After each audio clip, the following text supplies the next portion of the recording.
দেখো এখানে একটা সুন্দর জিআই আছে, বলছে 3, 5, 10, মাঝে আছে 35, 4, 6, 8, মাঝে আছে 16, 2, 3, 12, মাঝখানে জিজ্ঞাসা চিহ্ন। অর্থাৎ এইখানে কি হবে সেটা আমাদের বার করতে হবে।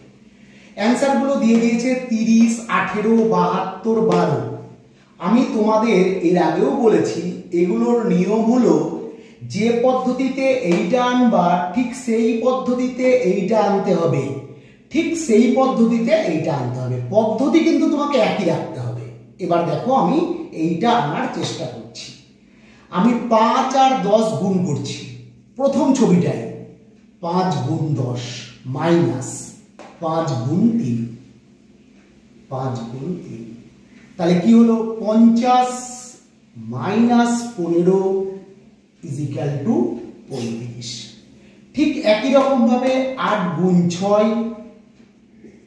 মাইনাস 8 গুণ 4, তাহলে 6 8 48, 4 8 32, তাহলে দেখো হলো 16। এবার তাহলে আমাকে এই প্রসেসই অ্যাপ্লাই করতে হবে তৃতীয়টাতে। তাহলে 12 গুণ 3 মাইনাস 12 গুণ 2, অর্থাৎ 36 মাইনাস 24, তাহলে অ্যান্সার হলো 12। 12 মানে অ্যান্সার হলো ডি।